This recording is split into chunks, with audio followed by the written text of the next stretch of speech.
Okay, so you guys sent us something pretty interesting this time. Yeah, 50 sex tips for married couples. that's right. Now, on the surface, this might sound like a pretty quick read, Mhm. you know, maybe even a little bit obvious, but we've taken the plunge.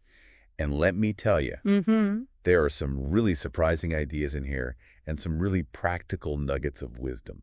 Yeah, absolutely. I mean, it's what seems like a simple list really opens up to a huge range of different things, all about enhancing intimacy. Okay. Everything from using sex toys, exploring Kama Sutra positions, to really understanding the nuances of desire and even tackling some common sexual challenges that people face in a marriage. Right.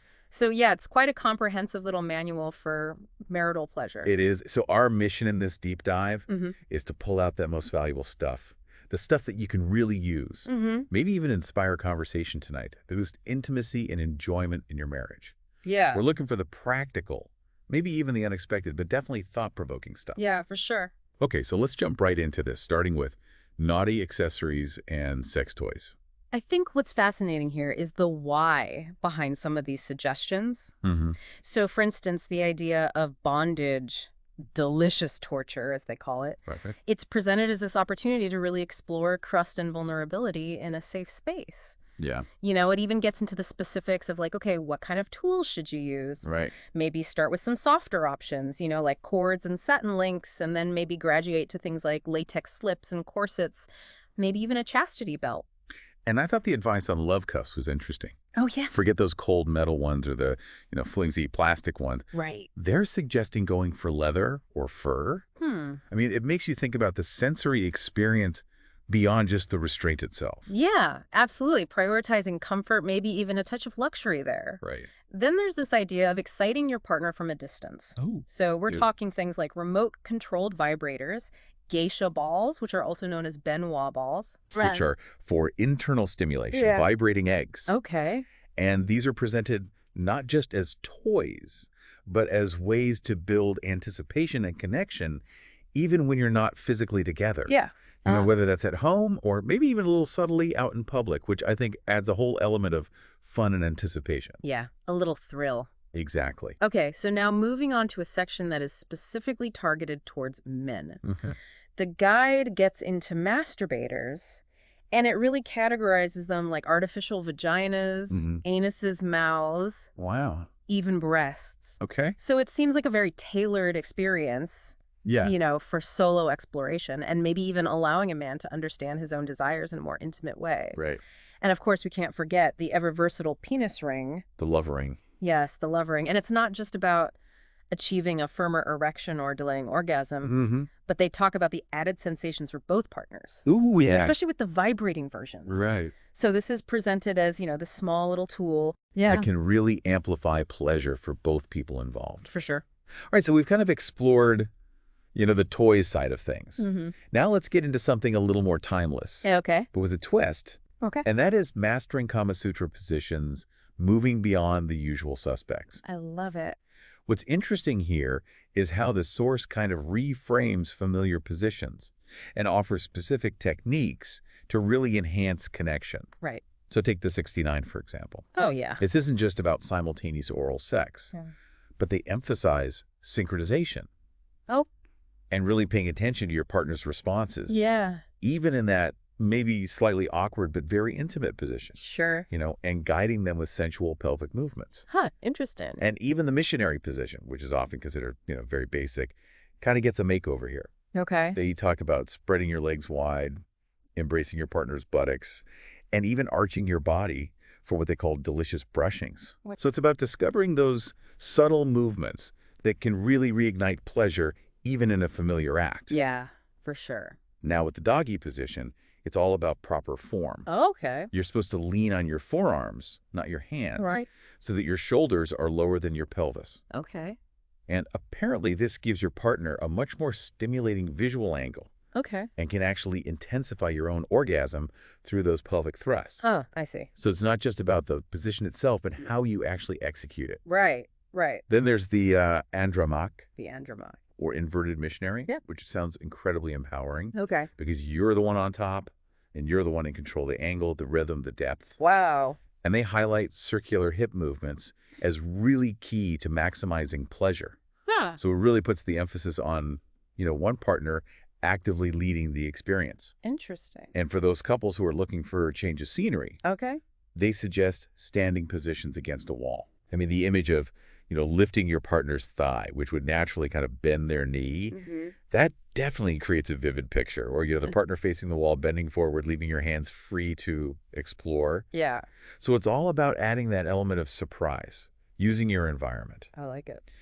The spoon position is presented as, this very gentle, sensual closeness. Yeah, like 2 spoons nestled together. Right, exactly. And the key here is rhythmic and symmetrical movement to achieve this delicious alchemy. Oh, So it's about that deep physical connection, finding a shared rhythm. that's nice. Now, when it comes to anal sex, the source takes a more cautious approach. They focus on gentler alternatives to the standard doggy style. Okay. And the elephant position is suggested where one partner's lying on top. Right. Also, the spoons. Okay. So it's all about emphasizing comfort, lubrication, and consensual exploration. For sure. And finally, addressing sex during pregnancy. They offer what they call a pregnancy Kama Sutra, with suggested positions like doggy spoons chair and inverted andromoch, Wow. all chosen to accommodate that changing body and ensure comfort while maintaining intimacy. That's great. Now, shifting gears from positions, Okay. let's go to the realm of fantasy. All right. And the source, very briefly touches on S&M. And they describe it very concisely as get hurt to feel better. So very brief, but maybe provocative way to introduce that whole concept of exploring pleasure through pain. Right. Right. And then we're off to the great outdoors. All right. Let's go. The advice here is actually really practical. They say start with your own garden, maybe find a secluded spot in a park as dusk falls, a quiet field, or even the sea. Wow. There's also a strong caution against less romantic locales. Yeah, I would imagine so. Things like motorway car parks or, insect-ridden woods. Right. Not ideal. Not ideal. Not quite as romantic. It's a really solid advice. Yes. And for indoor adventures, Yes. beyond the bedroom, they suggest some unexpected places, like cinemas, fitting rooms, trains, planes, Interesting. even swimming pools and hammams, Okay. which are these seawater therapy centers. Right. So it's all about injecting that element of thrill, breaking free from routine. I like it. Now, the idea of dressing up to ignite passion is also explored, but it doesn't necessarily mean you need a full costume. Right. Apparently, just a single suggestive piece, like an erotic tie worn over nothing else, can be incredibly effective Wow. in sparking some role play Interesting. and bringing us back to the world of toys. Yeah. They really highlight the vibrating ring Okay. as a fantastic tool for shared pleasure. Yeah. Placed at the base of the penis, Right.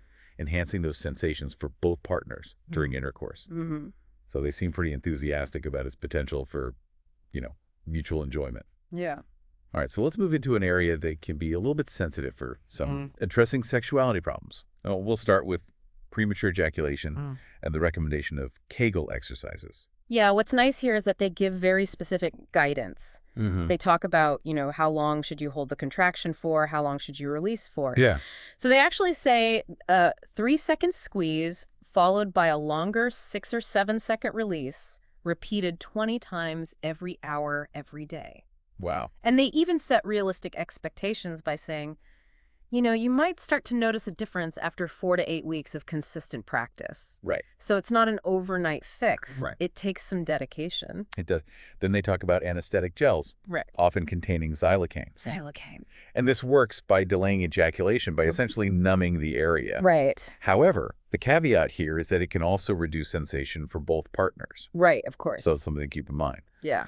Then, for more direct approach, they present the squeeze method, Okay, the squeeze method. which is using your thumb index and middle finger to firmly compress the underside of the penis, just below the head for about 5 seconds, Okay.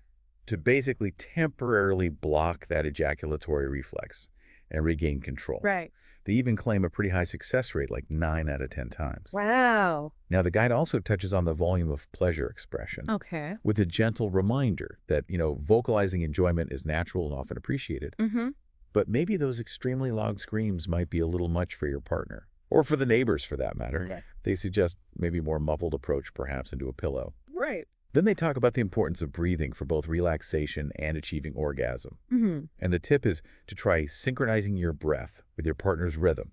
which they say could potentially lead to simultaneous orgasms. Interesting. And for those facing libido challenges, the advice is actually to engage in sex more frequently, Okay. at least twice a week, as a way to keep that physical connection alive and potentially reignite desire. Interesting. Now we move into a section that they very bluntly title Sex for the Dumbs, Okay. which is essentially just really practical, straightforward advice. Right.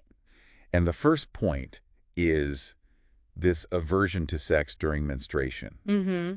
They point out that many women still experience desire during their period Yeah. and introduced the Bepi tampon, which is a stringless sponge-like tampon Okay. that can be worn for up to 8 hours. Wow. So they're saying, no need to take that week-long break if both partners are willing. Right. Then they venture into the digital realm Okay. with cybersex, Cybersex. suggesting a gradual and tantalizing undressing during a webcam chat, Right. and even exchanging images of caresses, to build intimacy and excitement over distance. Right. Now, the topic of faking orgasms comes up. Ooh, that's a tricky one. It is, and they're not endorsing it, but they do offer a tip for making it more believable, Okay. which is start moaning when your partner increases their intensity and gradually build the sound. So it's a very subtle strategy Yeah. for those moments when, Right, when things aren't quite as they seem. Exactly. Okay. Finally, they discuss finding and stimulating the deep spot, Mm-hmm. which is located at the back of the vagina near the cervix. Right. And they distinguish this from the more commonly known G-spot. Yeah. They say it has 2 sensitive zones, one at the front and one at the back, Okay. and suggest gentle, finger exploration to discover what feels pleasurable. So kind of a self-discovery mission. Yeah, exactly. Nice. Okay, moving on to mistakes and love killers to avoid. All right. The first point is very direct. Okay. Grooming matters. Oh, yeah. Apparently looking like a hairy yeti down there Yeah. is a definite turnoff. Okay. And they prefer, a neatly trimmed tiny tube ticket. Okay, tiny tube ticket. Yes, or a triangle. Interesting. So, take your pick. Right. Then they get into post-sex etiquette. Okay. They say avoid immediately asking for names, which is apparently a clear red flag. Right. Yeah, that's probably not a good sign. No, don't rush to the shower without, any post-coital cuddling. Yeah. And, save the detailed play-by-play of your sexual encounter for your friends, Right. not necessarily your partner. Yeah, I can see that. And a gentle reminder to let your partner's sensitive areas recover a little bit. Yeah, take a break. Exactly. The importance of breaking that sexual routine is very heavily emphasized. Mm-hmm. Ditch that predictable 15 minutes of foreplay, followed by 15 minutes of intercourse on, Tuesdays and Saturdays. Right. They say be spontaneous, be adventurous, try new things, and really engage with passion. Yeah, mix it up. Now, that classic debate of socks during sex Oh, yeah. gets a very firm ruling. Okay. It is a major passion killer. Okay. The only exception, a very, very specific exception, is a quickie, Okay. where the trousers are just pulled down to the hips and the socks remain firmly on. So very, very specific. Extremely specific. I don't know how often that scenario comes up, Right. but apparently that's okay. And lastly, in this section, they offer advice on safe hair removal for those sensitive areas, recommending wax or depilatory cream as being gentler than razors or electric epilators, Okay. and suggesting a visit to a professional salon for those first-timers to avoid any mishaps. Right. So, maybe leave it to the professionals. Good advice. All right, now let's go to the erotic plus. Okay, the erotic plus. Ways to add that extra spice to your sex life. Let's hear it. They start by suggesting quick sex. Right? Those spontaneous bursts of passion that bring an element of surprise transgression even, Right. and a sense of urgency. I like it. Then they give a step-by-step breakdown of phone sex, Okay, phone sex. starting with suggestive text messages, Mm-hmm. moving on to MMS picture messaging, Right. and then escalating to simultaneous phone-based arousal and, mutual masturbation. So a gradual build-up through the mediums. Yeah, exactly. Okay. Sex cam is presented as a way to really combat routine, especially for those couples who are geographically separated. Right. And the rather daring tip to try it from the office Oh, wow. definitely introduces an element of risk and excitement. Yeah, a little bit dangerous. A little bit.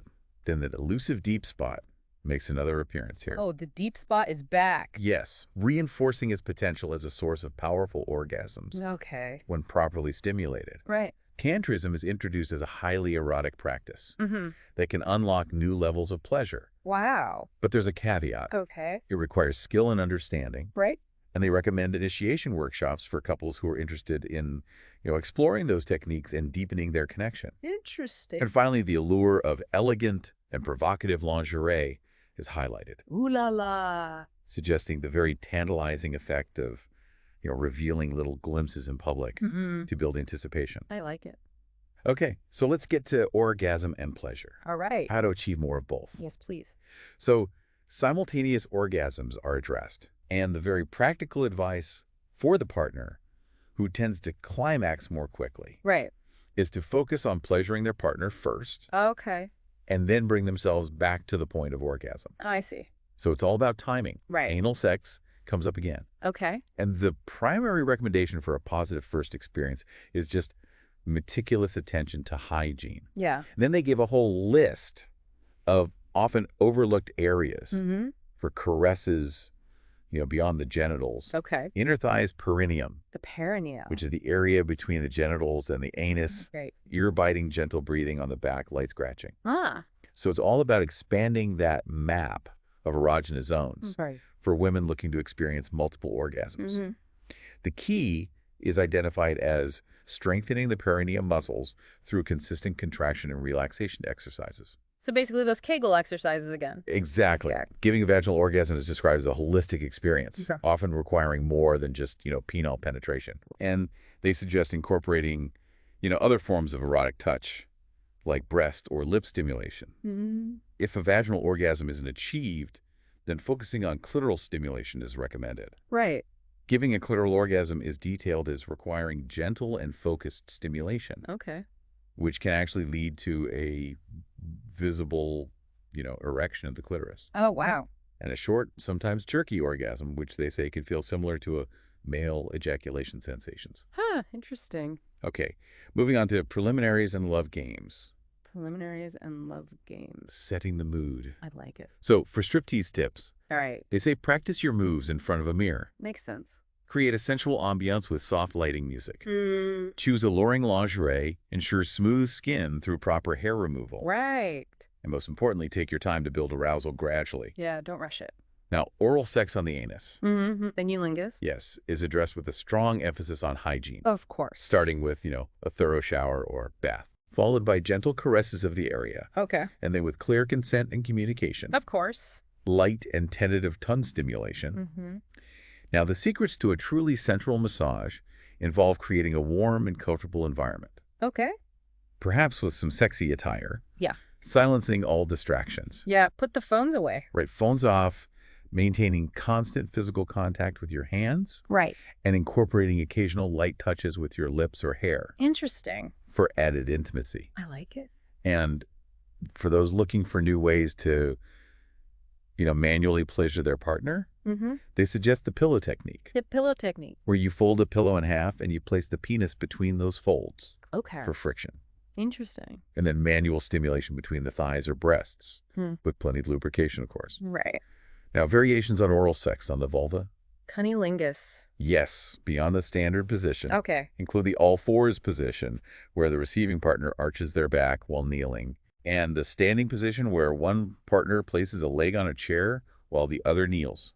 Interesting. So lots of variations. Lots of variations. Okay. Okay, let's dive into spicing up your sexuality, venturing beyond the conventional. Okay. The art of stanking is explained as a technique best employed after maximum arousal has been reached. So timing is key? Timing is key because the brief sting can then be followed by that delicious rush of heat and pleasure. Interesting. Then they talk about how you can really heighten sensations with the strategic use of cold and sweet or minty lubricants. Okay. So they suggest using ice cubes on nipples and thighs, followed immediately by a gentle blow, Right. combined with that surprising sensation of, that flavored lubricant. Interesting. So a real mix of sensations. Yeah, exactly. Okay. Lovemaking in water is explored, but they do have some very specific considerations for different environments, Okay. like bathtubs. Be aware of the limited space and the potential for overflow. Right. The sea, mindful of that saltwater irritation. Yeah. Private pools and jacuzzis, Yeah. keeping an eye on the water temperature. Yeah. You don't want to be too hot or too cold. Right, exactly. Right. Prioritizing a partner's pleasure is strongly encouraged through occasional everything for her or him Yeah. experiences where one partner takes on the more submissive role, acting as a servant Right. and fulfilling all their partner's desires. Interesting. And finally, that element of heightened tension through blindfolding Mm-hmm. is highlighted, Yeah. suggesting a focus on gentle sensory exploration and playful guessing games to really, heighten other senses. Interesting. Okay, last section. Last section. Desire and libido, Desire and libido. keeping those flames burning. All right. So they suggest certain fragrances Okay. with essential oils like rose, jasmine, geranium, cinnamon, ylang ylang, and lavender Wow. as having these potential pheromone-like effects Mm-hmm. that can subtly enhance desire. Okay, so setting the mood with scent. Exactly. Right. Now, when libido is low, they introduce the concept of light sex, Light sex. which are activities that are more erotic than fully sexual intercourse, Okay. like the sensual feeling of a penis between the thumbs, Yes. as a way to maintain intimacy without pressure. Mm-hmm. They also recommend sharing pornographic films with your partner Okay. as a way to spark conversation, generate new ideas, Mm-hmm. and inspire, role-playing or the exploration of different positions. Yeah, I can see that. Then they provide a list of foods believed to have, libido-boosting properties. All right. So soya, ginger, oysters, spices, root bark, and of course chocolate. Interesting. And finally, a somewhat counterintuitive tip for increasing a woman's desire. Okay. Instead of constantly asking for sex, try subtly creating that anticipation and building desire without rushing the moment. Yeah, don't force it. Exactly. Okay. Well, you guys definitely sent us down a fascinating rabbit hole with 50 sex tips for married couples. Yeah, it was quite the journey. What really strikes me is just the sheer variety of suggestions, ranging from incredibly practical techniques to the more playful, adventurous explorations, all focused on enriching intimacy within a marriage. Absolutely. And I think it's really interesting how the source, while offering specific advice, ultimately encourages individualized exploration and open, honest communication between partners. Yeah. It's less about rigidly following a set of rules and more about sparking your own curiosity and deepening your understanding of each other's desires and boundaries. Right. So for you, the listener, think about which of these tips, even the ones that might seem a little unconventional at first glance, could potentially bring a fresh perspective and, new levels of connection and pleasure to your relationship. Yeah. What assumptions do you hold about intimacy that might be worth re-examining? Huh. Consider how this information resonates with your own experiences and desires. Right. So it's definitely a lot to consider. It is. And hopefully it provides some inspiration for your own journey of exploration. Yeah, absolutely. So until next time, happy diving. Happy diving.